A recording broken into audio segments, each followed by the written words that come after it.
Bueno, ¿qué tal amigos? ¿Cómo les va? Les saluda Rodrigo Díaz Lluvero en este programa del día de hoy de Vamos, Somos Chilenos, aquí por Radio Portales, la primera de Chile. Eh, bueno, Vamos, Somos Chilenos, hoy día en compañía de Cristóbal Leinbach y por primera vez me toca dirigir este programa. Así que bueno, te saludo Cristóbal, ¿qué tal? ¿Cómo has estado? Bien, un gusto saludarlo, Rodrigo Díaz. Como siempre, un gusto compartir con usted, con alguien de tanta experiencia, con el que además pensamos parecido. Así que muy bien, muy contento por aquí todo. Bueno, pensar parecido a veces es algo muy positivo, pero lo más importante es que tú eres una persona respetuosa y nosotros podemos, incluso aún teniendo posiciones que pudiesen ser divergentes en el futuro, considerarnos el uno al otro adversarios, nunca enemigos. Que la diferencia, yo siempre lo digo, entre el adversario y el enemigo es que desde la raíz, adversario es una palabra que quiere decir corro hacia ti. Mientras que enemigo es yo te niego a ti. ¿Ah? Por eso que es tan importante que cualquiera sea el punto de vista que se sustente, tengamos la posibilidad de conservar la capacidad de convivir, de ser civilizados, incluso cuando tenemos a alguien que pueda sustentar un punto de vista distinto del nuestro. Es difícil, es un ejercicio que hay que trabajar, ¿cierto, Cristóbal?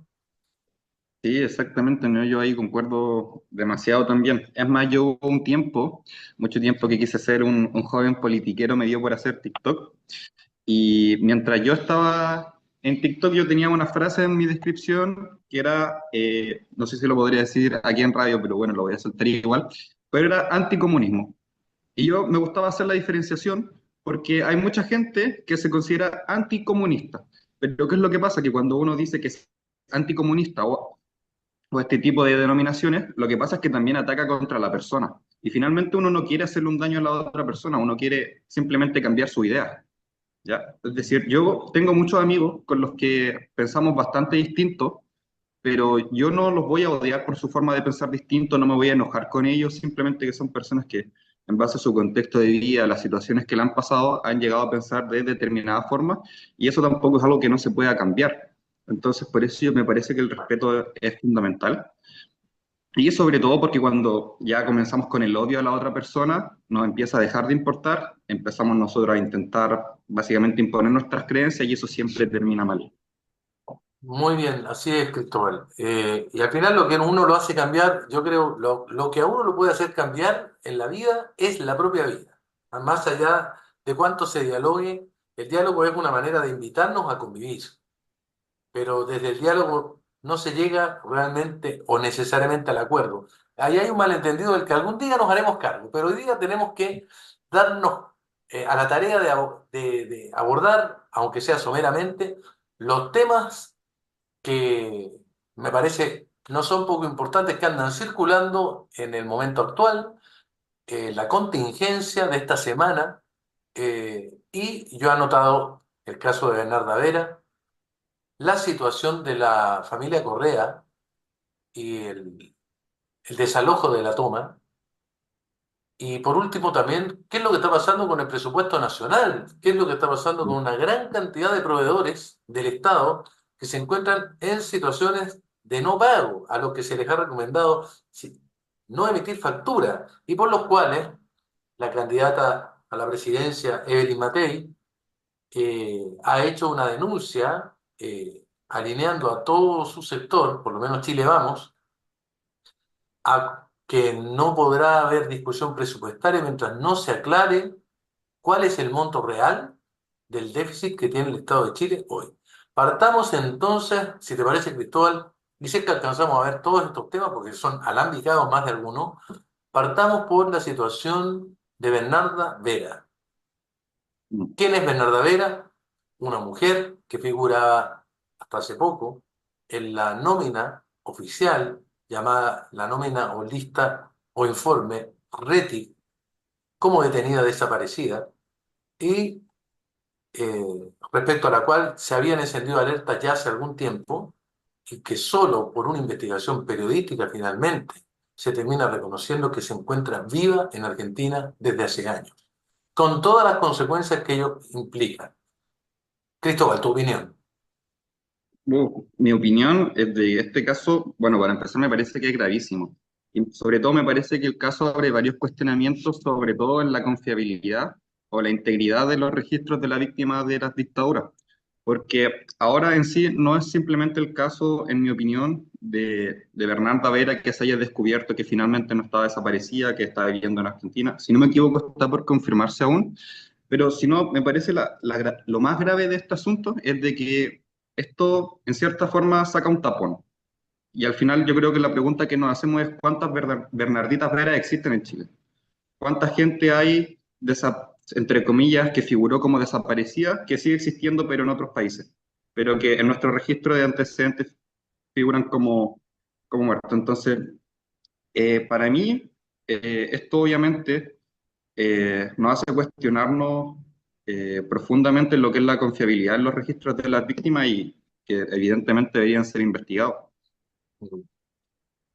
Sí, hay un dato adicional al que podríamos agregarlo para contextualizar aún más esta situación, y es que hay un ex PDI eh, que trabajó hasta hace poco intensamente en la Subsecretaría de Derechos Humanos, precisamente en el afán de ir esclareciendo la situación de aquellas personas que aún no han sido encontradas. Tenía que ver con el equipo que condujo las búsquedas de las personas, y de hecho fue parte del trabajo de esta persona la que permitió el hallazgo de Bernarda Vera en Argentina. Eh, y él le habría proporcionado esta información al actual ministro de Justicia en enero o febrero del año pasado. Y lo que agrega este señor es que lejos de transparentar la situación, el actual ministro habría dado prácticamente orden de mantener confidencialidad sobre el asunto, y eso es doblemente grave, lo que a mi juicio, no sé qué te parece, Cristóbal, haría insostenible la permanencia del ministro de Justicia en su cargo. ¿No? Claro, o sea, bueno, ahí nuevamente volvemos a los temas burocráticos de la gente que funciona en virtud de sus propios intereses personales partidistas antes de que el interés nacional. Para mí que el principal interés que debería tenerse sobre el país y sobre eh, ¿cómo se dice?, sobre las personas, es que efectivamente se sepa de dónde vienen todos los desaparecidos, tener un registro real. Así es. No puede estar encubriéndose por temas burocráticos de que a esta persona no le convenga que salga, a este sí, entonces lo vamos a encubrir, lo vamos a atrasar un poco, que es lo que suele pasar tras bambalinas. Entonces, bueno, en general el Estado, en mi experiencia, siempre ha funcionado así y no soy muy partidario de estas prácticas. Ahora no sé cómo podríamos hacer para que vayan disminuyendo. Bueno, mira, yo igual quiero compartir algo, alguna reflexión sobre este asunto, porque a mí me parece un asunto extremadamente grave. Yo, como abogado, he tomado la representación de víctimas de violaciones a los derechos humanos en el pasado, ocurridas precisamente durante lo que fue el periodo de la dictadura militar en Chile.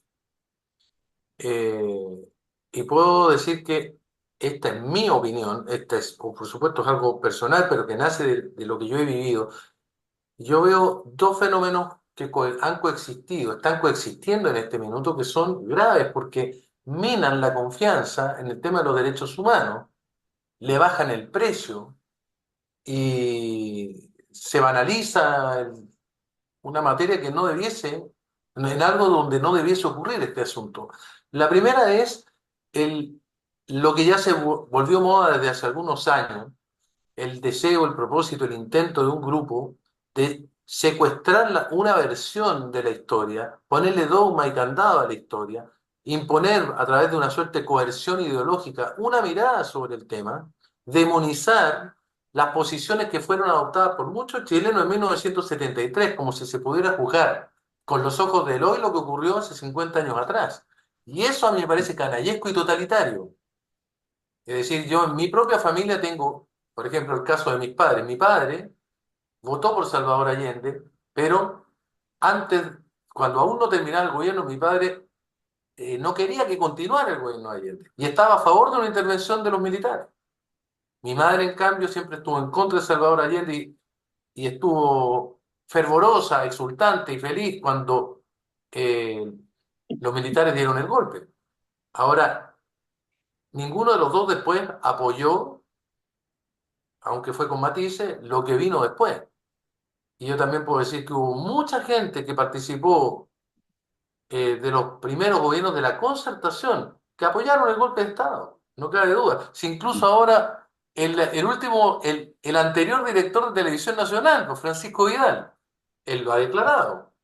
Él, él fue un fervoroso apoyador del golpe de 1973. Por eso es que hay que hacer muchas distinciones. Es muy fácil pretender explicarse lo que pasó en ese entonces con los ojos del hoy y comenzar hoy día a sembrar, yo diría, o a crear una brecha cada vez más mayor entre los chilenos a partir de una situación que lo que debería dejarnos precisamente la lección de que odiar al que tenemos al frente, algo que tú decías al inicio de la locución, o llegar a odiar al adversario político para transformarlo en un enemigo, es el peor error que se puede cometer, porque por esa vía estamos destruyendo toda posibilidad de la vida en democracia.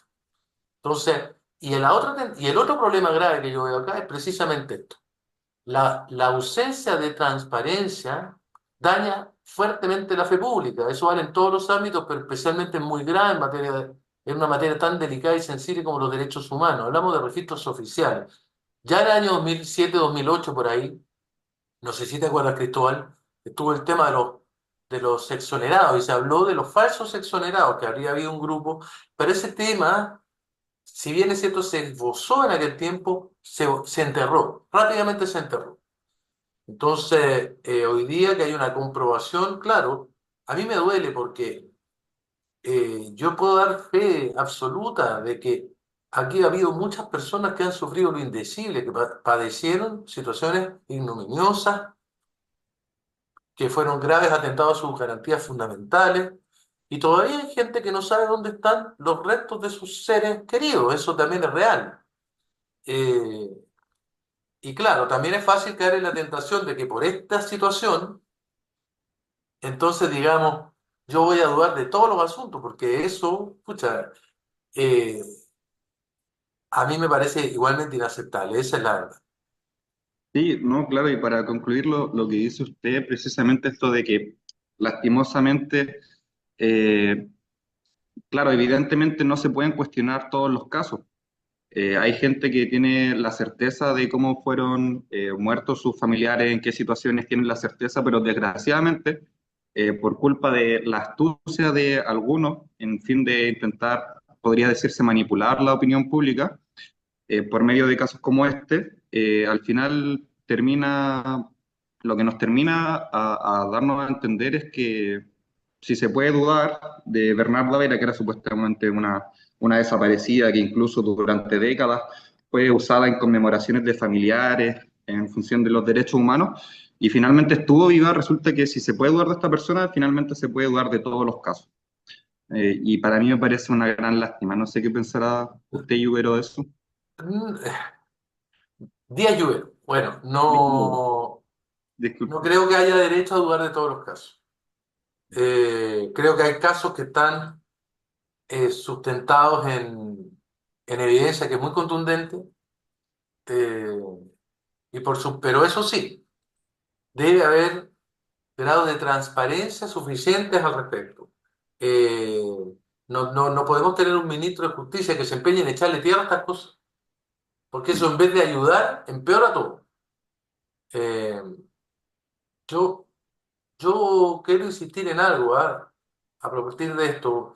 En la época de los 90, 91, Patricio Elwin hizo un discurso donde él veía eh, las trampas que podían impedir una transición adecuada, la posibilidad de que nos reconciliáramos entre los chilenos. Y una de esas era quedarnos permanentemente mirando el pasado sin posibilidad de avanzar sobre la base de verdad y justicia.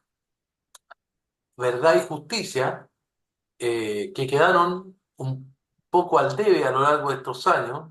No hay que olvidar que la sentencia de aquellos años era que era verdad y justicia con un apellido, en la medida de lo posible. Entonces, pero la idea era no quedarnos eternizadamente cobrándonos cuentas, sembrando la discordia, reabriendo trincheras. Y bueno, eso es lo que nosotros deberíamos intentar hacer, pero cada vez que ocurren estas cosas es como que nos vamos entrampando más. Y eso es un riesgo, yo de verdad lo quiero decir. No podemos a partir de situaciones excepcionales negar una cuestión que es, yo podría decir, está absolutamente acreditada en cientos de casos.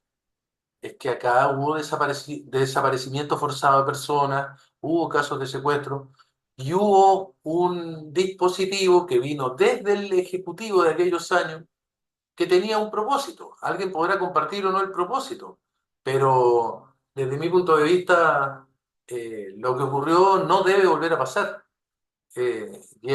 Y eso a veces yo veo este clima que está instalándose.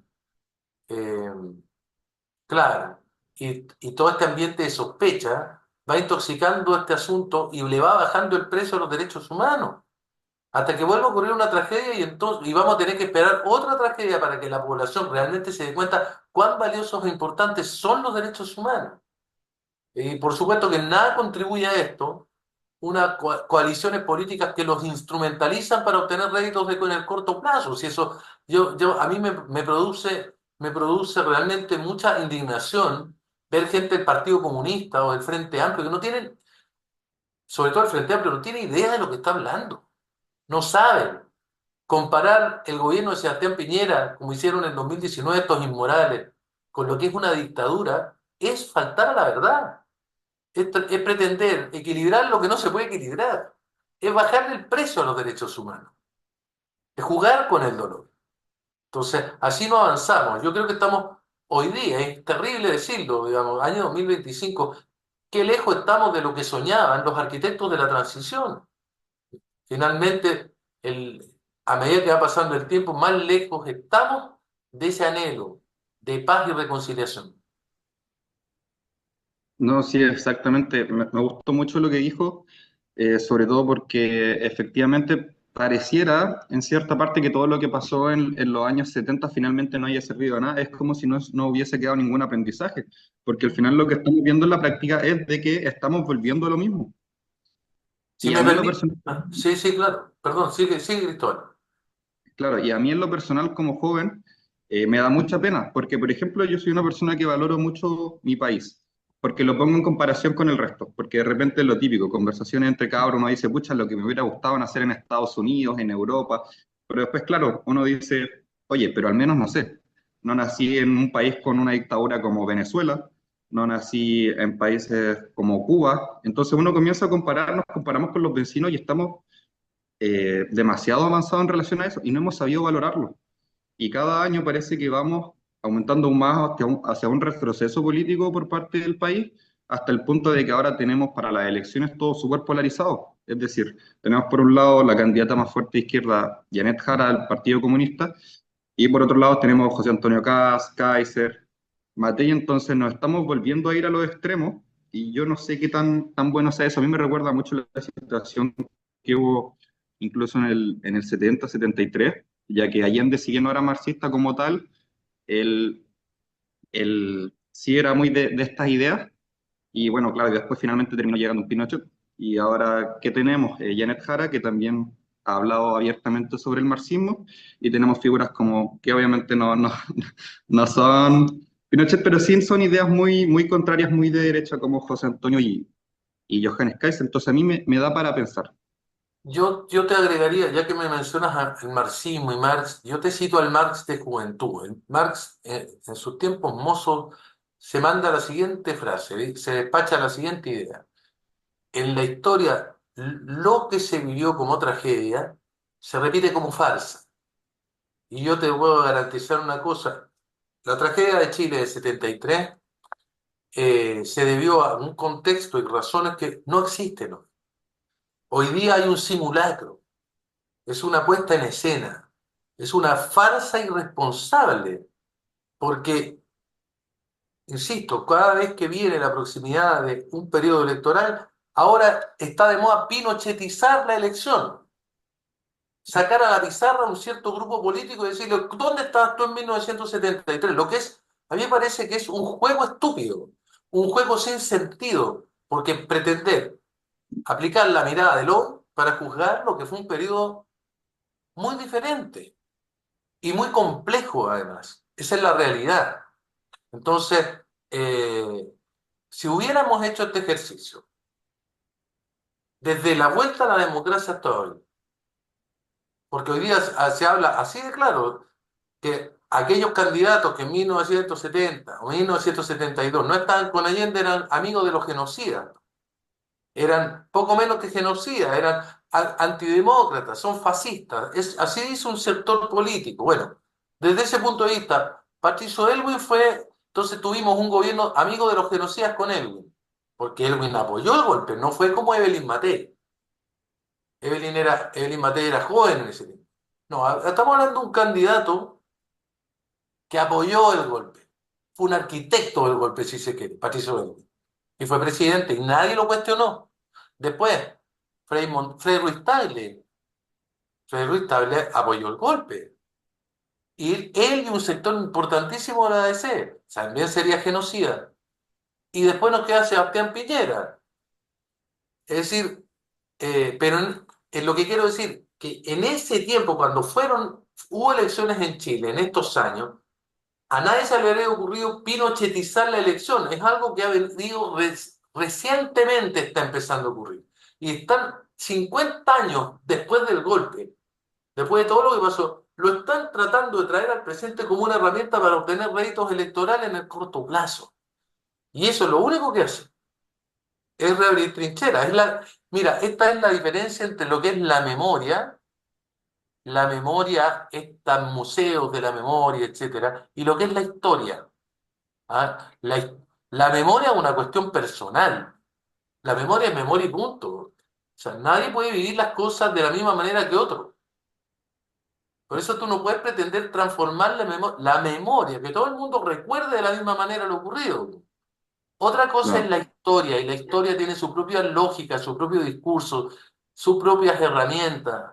Tienen las fuentes documentales, tienen la interpretación y además la serenidad necesaria del historiador, que con mayor o menor acierto tiene que ponderar todas las cosas, contextos, etcétera.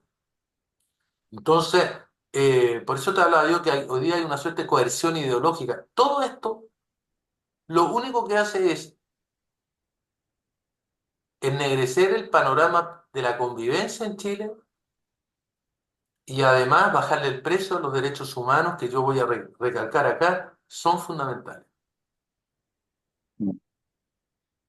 sí, no, ¿Ah? exactamente. Yo concuerdo con absolutamente todo. Simplemente me parecía curioso cómo, más que nada porque durante los últimos tiempos, fruto de las parlamentarias, las mejores elecciones, se ha vuelto a hablar mucho de ese tema, siendo que por lo menos para las parlamentarias pasadas, las presidenciales pasadas, era algo que no se conversaba mucho, era más tabú. La gente le Mm. gustaba meterse en esos temas, era un tema sensible, por el tema de los mismos desaparecidos, pero hoy en día parece como que ese miedo haya desaparecido un poco.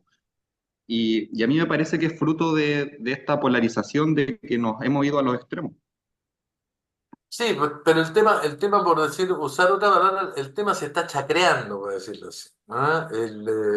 Y vuelvo a señalar, esto que estamos viendo hoy día no tiene nada que ver ni con los tiempos de Allende, ni siquiera con lo que se vio con Pinochet y las épocas de oposición a Augusto Pinochet por parte de algunos chilenos, digamos, que creo que fuimos mayoría en aquel tiempo, pero el, no tiene nada que ver.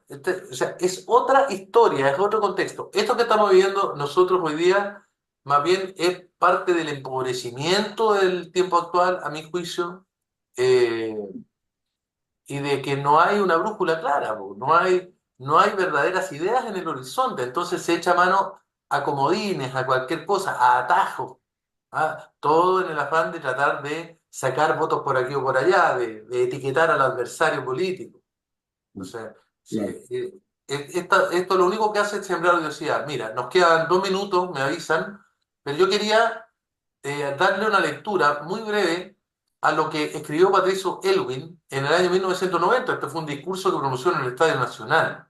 Y hablando sobre las grandes tentaciones que dificultaban la transición, dijo, cito, Hemos dicho y lo reiteramos hoy solemnemente que la conciencia moral de la nación exige que se esclarezca la verdad respecto de los desaparecimientos de personas, de los crímenes horrendos y de otras graves violaciones a los derechos humanos ocurridas durante la dictadura. En este necesario ejercicio de justicia debemos evitar los riesgos de querer revivir otros tiempos, de reeditar las querellas del pasado y de engolfarnos indefinidamente en pesquisas, recriminaciones y cazas de brujas que nos desvíen de nuestros deberes con el porvenir. La salud espiritual de Chile nos exige encontrar fórmulas para cumplir en plazo razonable estas tareas de saneamiento moral, de modo que más temprano que tarde llegue el momento en que reconciliados miremos con confianza hacia el futuro y aunemos esfuerzos en la tarea que la patria nos demanda. ¿Qué te parece, Cristóbal? No, estupendo, excelente. Bueno, Me parece bastante acertado y que aplica bastante al panorama actual incluso. terrible, qué lejos estamos del sueño de Elwin, bueno, y de los arquitectos de la transición.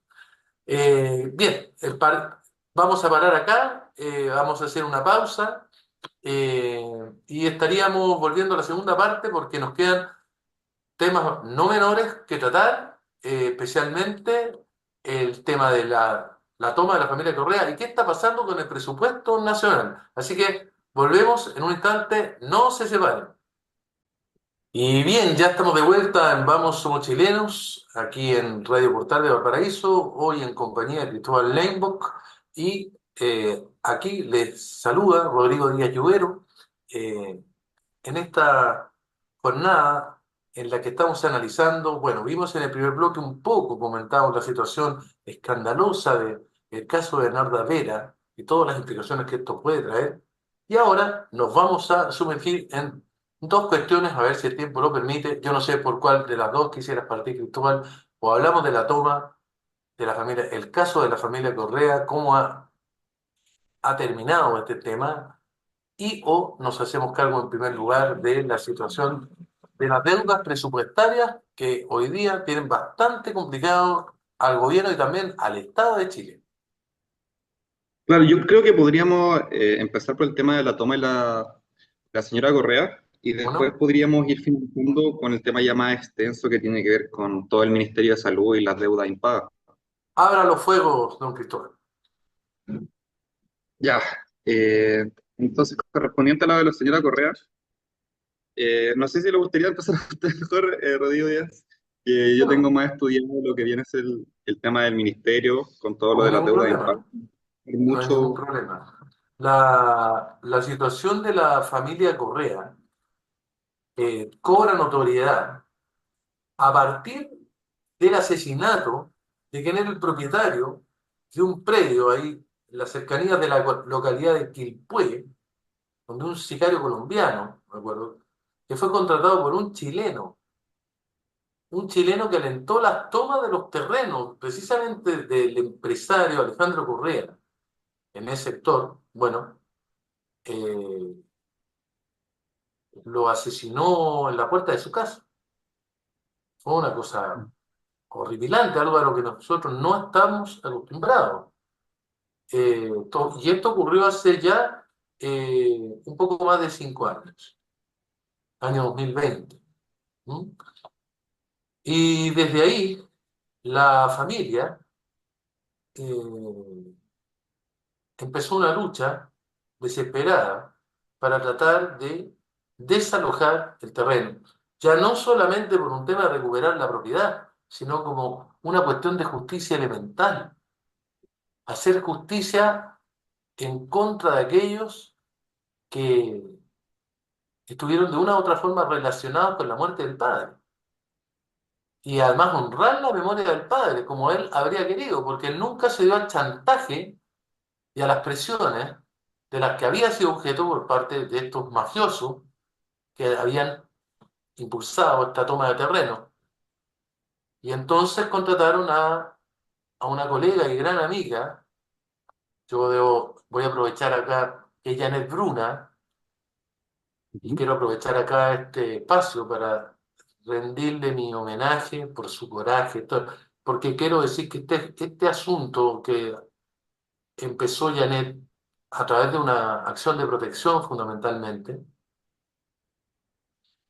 no es solamente un tema legal, aquí es un tema de tener valor, porque tuvieron que sacar adelante una acción, una medida que buscaba la recuperación de estos terrenos para la familia, no solo con riesgo para la integridad, porque aquí estamos hablando de gente peligrosa que estaba detrás. Si llegaron a matar al dueño de los terrenos, ¿por qué no podrían hacerlo, repetir la historia con su familia o con la abogada, etcétera? Bueno, entonces aquí hubo un tema de mucho coraje y además, debo decir, tener que litigar teniendo algo, parte del gobierno en su contra. Es decir, desde el gobierno no alentaron precisamente el cumplimiento de lo resuelto por la Corte.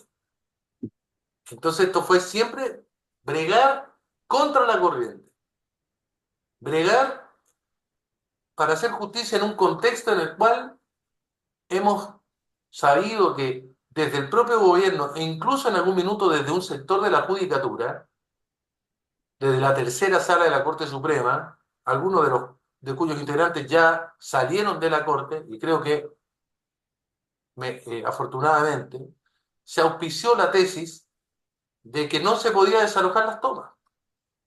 Tesis auspiciada desde el gobierno, como he dicho, y también desde la Corte Suprema, o un sector de la Corte Suprema, criterio que al poco tiempo, eso sí, fue rectificado. Entonces, este es ¿cómo se llama? El contexto bajo el cual se da esta lucha que realizó incansablemente en estos 5 años y a veces en solitario, solo con el apoyo de su abogada, Janet Bruna, Valentina Correa, la hija de Alejandro Correa.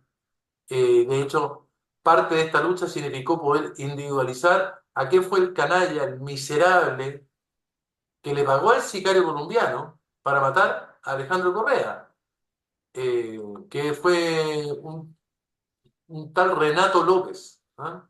Que fue condenado a 20 años, lo mismo que el sicario, el sicario creo que fue más. Y, pero la otra lista recién está concluyendo hace poco, hace algunas horas, en lo que fue, lo que ha sido la acción, la actuación del, por fin, coordinada de la delegación presidencial con carabineros para llevar adelante el desalojo que ordenó la Corte de Apelaciones de Valparaíso. ¿Ah? Y bueno, esa es más o menos la historia, Cristóbal. Te dejo la palabra ahora para que tú comentes lo que quieras. Y bueno, yo también, mientras usted hablaba, estaba hojeando el tema por aquí, estaba rebuscando un poco más o menos lo que había sido la situación. Y hay dos temas principales que me llaman bastante la atención. El principal es el tema del sicariato, de que haya sido efectivamente, si no me equivoco, una persona colombiana, puede corregirme, el caso de quién fue la persona que emitió este asesinato. Y a mí me llama mucho la atención porque no es que haya sido un sicario precisamente chileno, sino alguien extranjero. Entonces esto también significa que se está trayendo gente desde fuera, no creo que por la vía legal, para que hagan este tipo de crímenes. Entonces eso por una parte me llama bastante la atención. Y lo otro que me llama la atención también es de que precisamente el Estado esté fallando en este tipo de casos. Si no me equivoco, van más de 4 o 5 años de juicio. Entonces, aquí yo lo entrelazo mucho con algo que también puede ser fruto del debate público, y es qué hacemos con el tema de las armas. Si el Estado no está protegiendo a las personas y llega alguien con un arma de fuego a tu terreno, ¿cómo te defiendes? Si ya sabes que el Estado no te va a defender. Johannes Kaiser hace poco, por ejemplo, dijo que lo único, o puede corregirme, no recuerdo cómo era muy bien la frase, pero algo así el tipo, de que lo único que puede parar a una persona mala con un arma es una persona buena con un arma. Entonces, eso me parece de que puede ser un tema interesante de debate. No sé cómo lo abordaría usted, Rodrigo. Uy, a ver, no es lo mismo estar Tema en el complejo. interior de una casa, me parece a mí, que la situación de un predio más grande, donde uno ni siquiera vive necesariamente ahí. Uno no suele vivir en un predio donde no hay nada construido. Uno es dueño de eso, lo tiene cercado. Es distinto al contexto en que uno está con su familia e hijos. Mira, yo en general creo que las personas tienen derecho a portar armas en las condiciones que la ley lo señala. Primero hay que hacer un pequeño estudio de la persona que quiere tener un arma, un estudio de orden psicológico y también revisar sus antecedentes. ¿No? Tú no le puedes dar un arma a una persona con antecedentes penales o una persona que tenga desequilibrios mentales. Entonces, es para una persona que satisfaga un cierto estándar y junto con ello que tenga entrenamiento, porque tener el arma no es el problema es darle un arma a una persona que no sabe emplear un arma.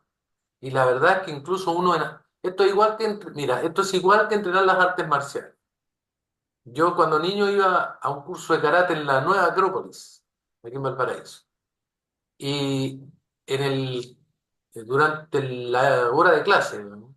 A mí el profesor me enseñaba a contar los movimientos. Yo tenía que levantar el brazo izquierdo, uno, dos, tres, y bajaba. Yo calculaba cómo iban a ser los movimientos de mi rival, porque el profesor me los dibujaba también. Entonces así, pero cuando llegaba la hora de los cubos, me sacaban la cresta. ¿Y por qué me pegaban? Porque las peleas en la vida real nadie te está contando uno, dos, tres. No existe eso por Cristóbal. Entonces la única manera de aprender a pelear tienen que ser contextos lo más parecido a una pelea real. Por lo tanto, la única manera que tú aprendas a manejar un arma, tienes que tener práctica po, en campos de tiro. Pero no es solo la práctica de un campo de tiro donde tú veas a lo lejos un blanco que tiene unos circulitos. Esa es la diferencia entre gente que tiene entrenamiento de las Fuerzas Armadas, carabineros, o en general los grupos armados. Ellos entrenan hipótesis de conflicto real. Entonces, cuando tú entrenas eso, te corre la adrenalina cuando estás con las armas en la mano. Y esos son los automatismos que una persona tiene que desarrollar si quiere emplear un arma, de verdad. O sea, yo te lo digo, esto es real. Eh, Tú quieres aprender a usar un arma, tienes que vivir la situación con la adrenalina a mil. Así se entrena.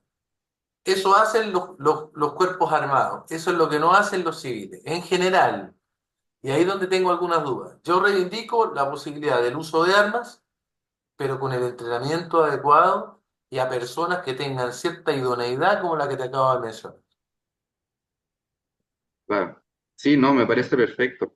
Ahora sí me da un poco de miedo el tema de las trabas burocráticas que se puedan ejercer para impedirle a la gente portar armas, porque, por ejemplo, la gente que suele portar armas hoy en día, al ser ilegales en su mayoría en Chile, es gente que las consigue por el mercado negro. Es gente que claramente no ha pasado test psicológicos, tampoco tienen entrenamiento en el manejo de armas, sin embargo, tienen armas igual. Entonces, ¿qué tipo de regulaciones podríamos poner para tampoco ponérselas tan complicadas a la gente y que pueda defenderse, como por ejemplo en el caso de este predio?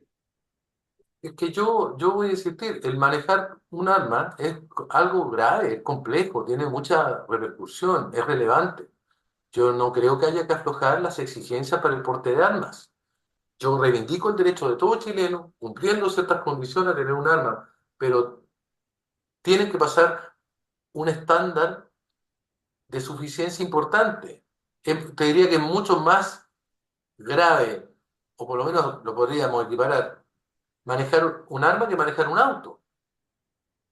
Mm. Y el auto, igual tú tienes que pasar unas pruebas, independientemente que algunos gallos hacen chamullo, ahí no sé cómo sacan, cómo les dan la licencia, uno se podrá cuestionar eso, pero en principio manejar un arma es aún más complejo.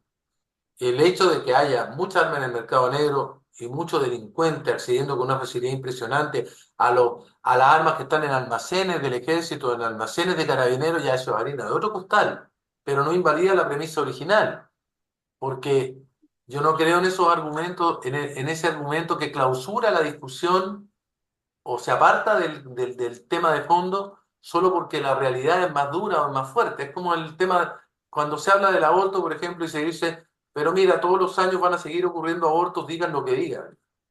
Entonces, lo mismo cuando ahí de esa manera uno eh, clausura ciertas conversaciones. Lo mismo acá, cuando uno dice, mira, digan lo que diga o hagan lo que haga, lo único cierto es que hay gente que va a seguir accediendo todos los años al mercado negro de las armas.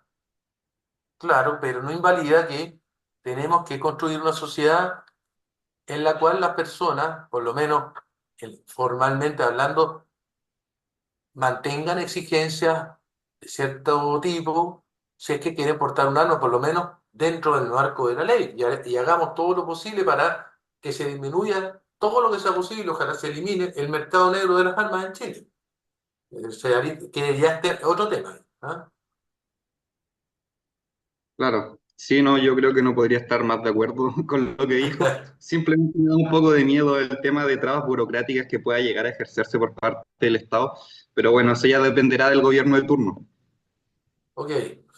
Bueno, dicho esto, esperemos que finalmente la familia Correa tenga la posibilidad de encontrar la paz que les arrebataron con el crimen de ese padre, esposo, que fue el empresario Alejandro Correa, y por el cual elevamos una oración desde acá, desde este programa. ¿Mm? Y quisiera pasar ahora, en el tiempo que nos queda, a analizar qué es lo que está pasando con el presupuesto. No sé si ahora esta vez quieres disparar tú o disparo yo nuevamente, como tú quieras. ¿Qué está pasando con nuestro presupuesto, Cristóbal? ¿Qué pasa con los temas de vivienda, salud? Que entiendo son los que ha denunciado uno de los comandos de una candidata que es Evelyn Matei, eh, y que estarían complicando de modo no poco importante la discusión presupuestaria para el próximo 2026. Eh, sí, claro, bueno, al final lo que está pasando es de que el Mimbo actualmente está enfrentando denuncias de una deuda gigantesca que mantiene con constructoras, que el gobierno se podría decir en cierta parte que lo está minimizando. Mientras que lo que está pasando en salud es que ya hay proveedores quebrados por atraso en los pagos Mm. y bueno, en ambos casos se está finalmente reflejando un problema estructural del Estado chileno. Al final se están comprometiendo recursos que no se están pagando a tiempo y se está generando una crisis en sectores sociales clave. Así es. De hecho, hay cifras que hablan de 72, 75, hasta 80 millones de dólares, que sería la deuda que tendría Salud solamente. Y hace poco, creo que ayer, salió el ministro Montes a desmentir la idea de que habría una deuda de 1.000 millones de dólares en vivienda.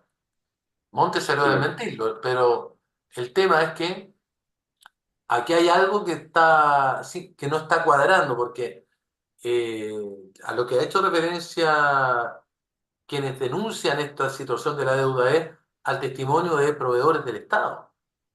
Y los proveedores del Estado no les están pagando y más bien ya hay algunos que están quebrando. ¿M?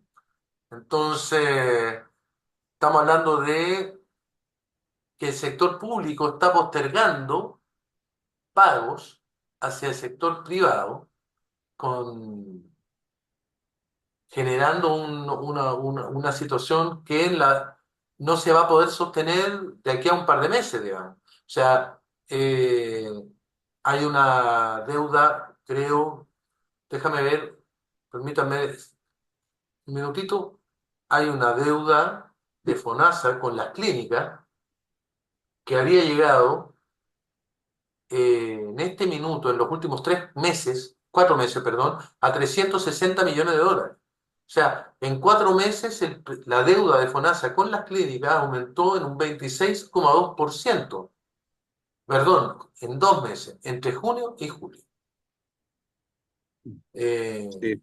a lo que se están sumando una gran cantidad de facturas vencidas, y ahí es donde viene la advertencia que se hace en esta discusión presupuestaria, es que estamos hablando de que habría habido llamados desde el gobierno a los proveedores a no emitir facturas durante este tiempo.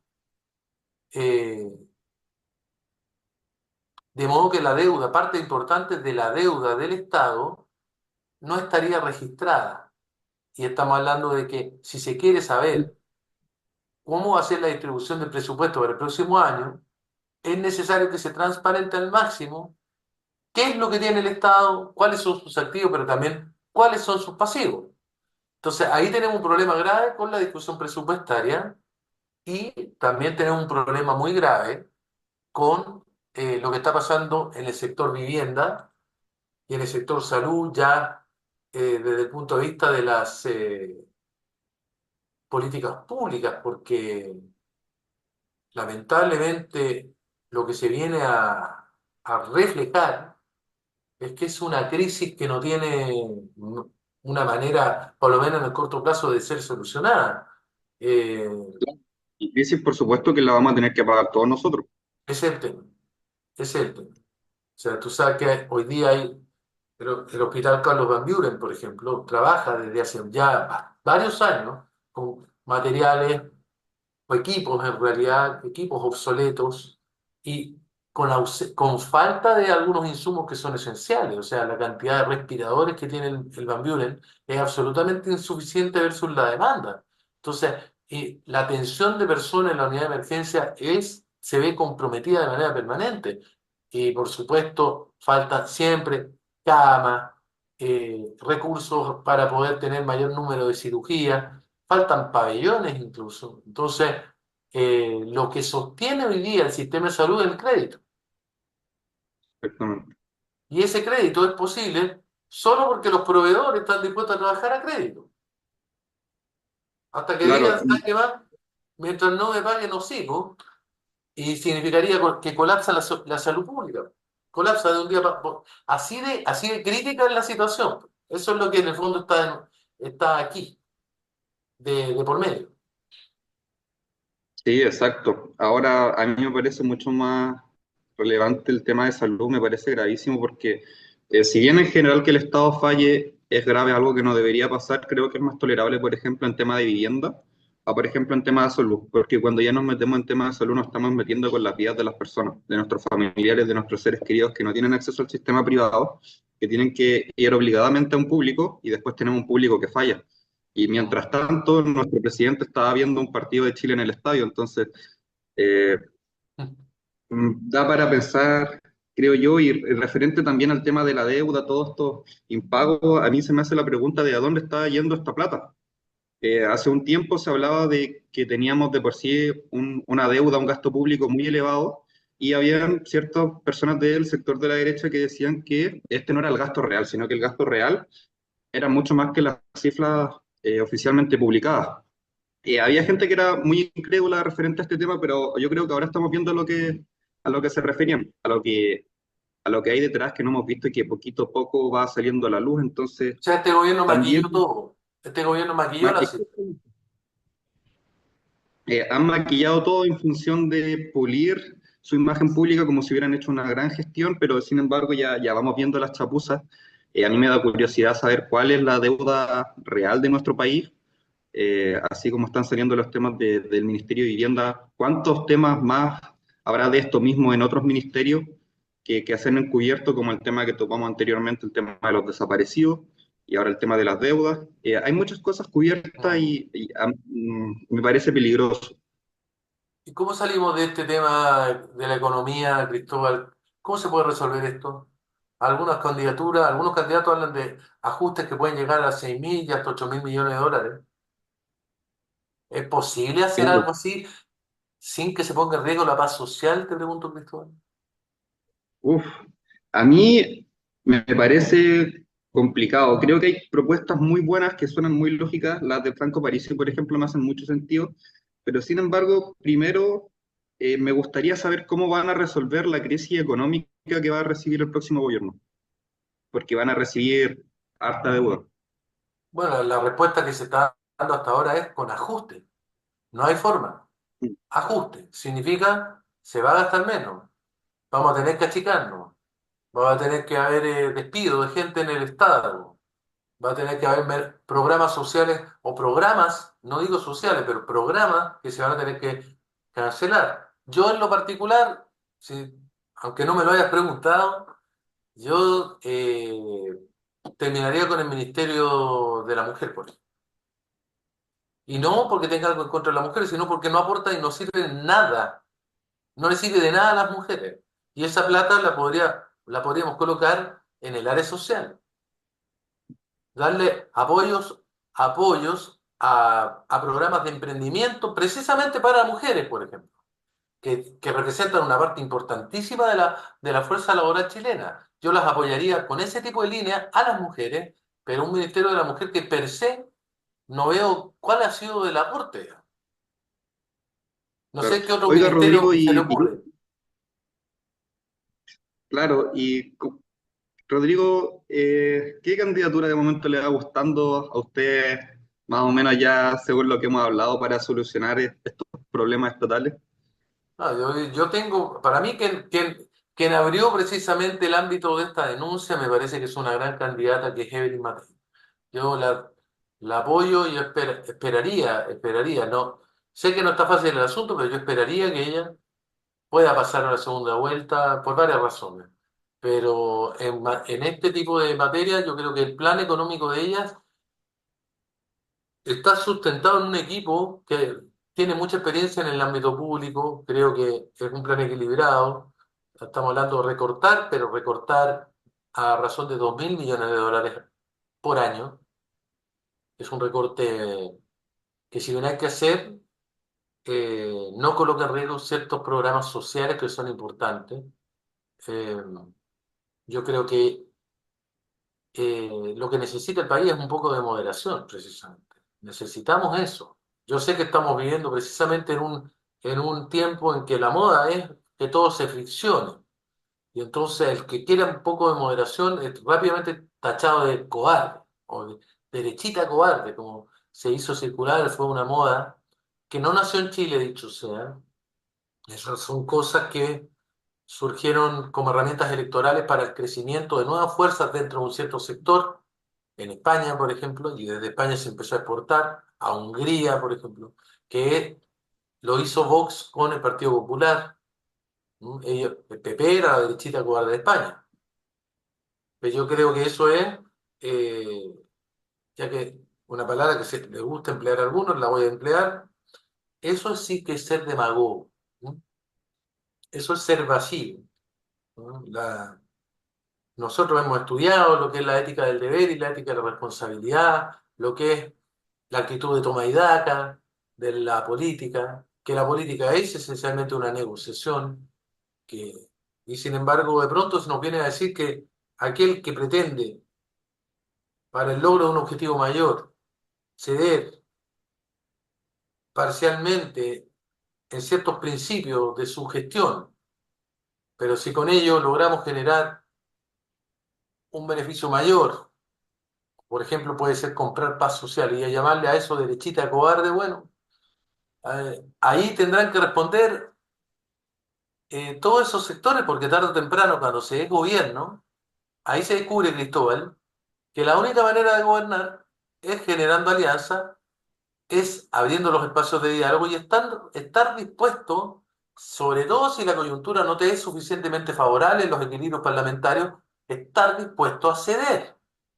Si no, es mejor olvidarse. Y todo aquel que quiera gobernar en serio sabe que eso es así. Bueno, mi candidata es Evelyn Matei.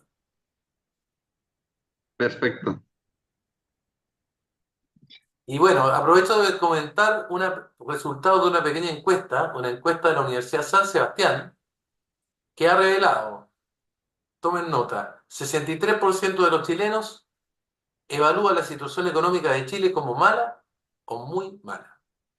El 69% de los chilenos percibe que vamos a tener menos oportunidades laborales. 60% señala que la inflación ha golpeado fuertemente su bienestar. En cuanto a eficiencia y transparencia, 8 de cada 10 chilenos creen que los recursos públicos no se están gastando bien. Y el 77% señala que el gasto que hoy día hace el gobierno no responde a las necesidades de la gente. Y 3 de cada 4 apoyan una reducción neta del gasto público para ordenar las cuentas y recuperar estabilidad. Sí, no, estupendo. Ahora habría que ver cómo se ejercen después este tipo de política y sobre todo cómo la cosa sigue avanzando. Al final, el panorama de elecciones sigue estando muy abierto, aún faltan muchas cosas por definirse y yo creo que iremos viendo ya a partir del próximo mes, de las próximas semanas, cómo se va definiendo todo. Ok, Cristóbal, bueno, te quiero dar las gracias por el programa del día de hoy y también agradecer a los auditores, a los pacientes auditores que nos han estado escuchando en esta oportunidad y a ustedes dejarlos invitados para una nueva emisión de Vamos, Somos Chilenos. Así que un gran abrazo, cuídense y que tengan una excelente semana. Nos vemos, Cristóbal. Chao, Rodrigo, un gusto hablar con usted como siempre.